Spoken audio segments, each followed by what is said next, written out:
Hey everybody, this is Shaker again at Hayes Chrysler Dodge Jeep in Lawrenceville, Georgia.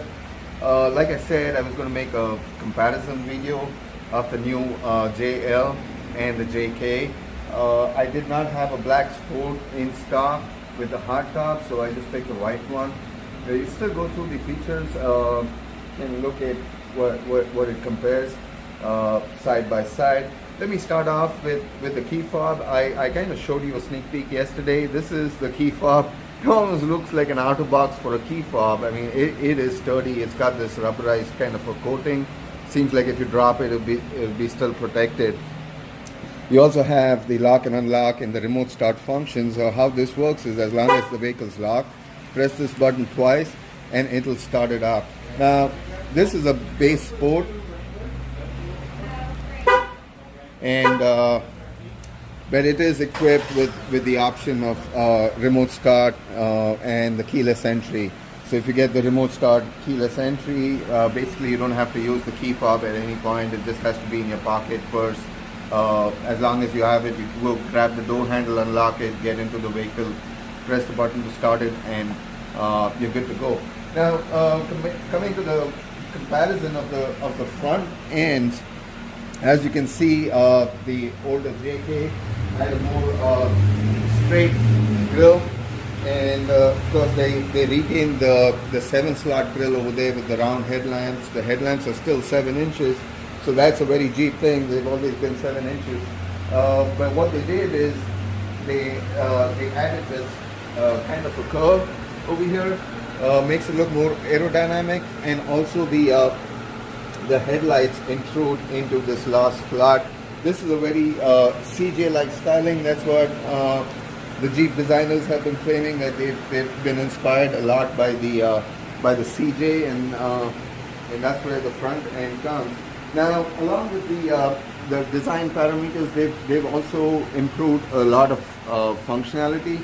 One of the biggest complaints of Jeep JK owners was the hood latch. Now, the old latching mechanism was this way, but if you see, this is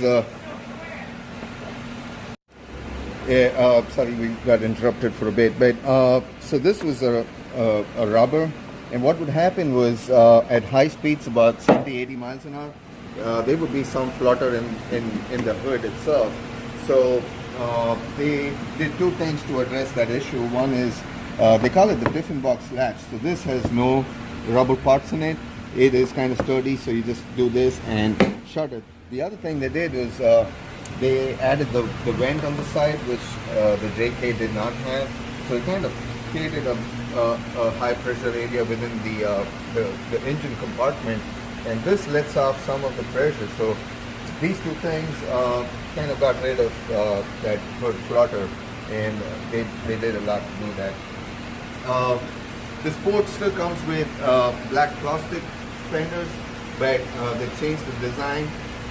Also, the older JK had a rake, so they used to sit a little bit lower in the front compared to the back, so you had that kind of a slanting feel to it. A lot of people put a leveling kit to level it out. We got rid of that with the new JL. Coming back to the front, the bumpers, they have redesigned them. It looks a lot like the old Rubicon bumpers. It is still plastic. We've got the fog lamps in there, but it's just all new design. The other thing they did was they moved the marker lights to the side onto the fenders, so it has a cleaner look as far as the grille is concerned.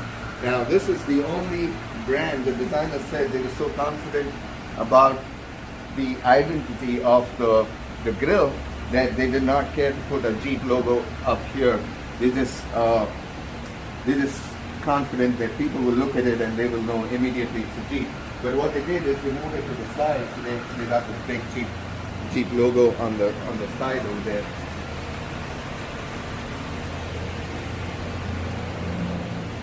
Now, let's just go back to the back and see what they've changed.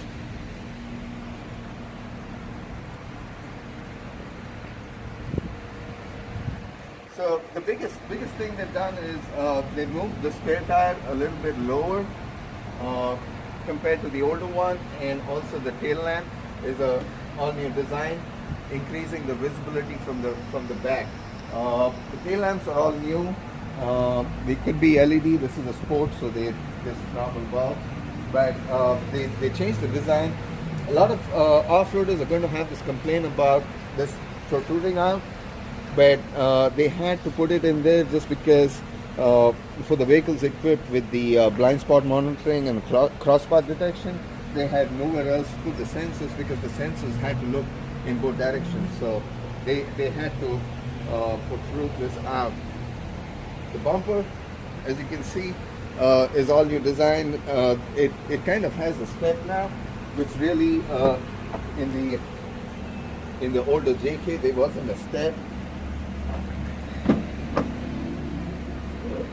So you see this is like a step. You can actually step on this, whereas the older JK that wasn't the case. You don't have a step.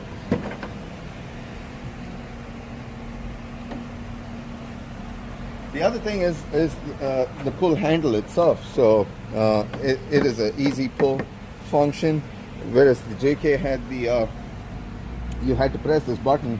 And a lot of times small kids weren't able to, like my daughter, when I got my first Jeep, it was kind of difficult for her to press it. It's the same for the doors as well.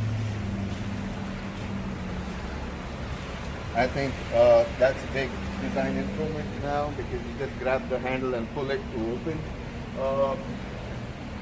They moved the windshield wiper from up there because the motor part also kind of covered up a lot of space.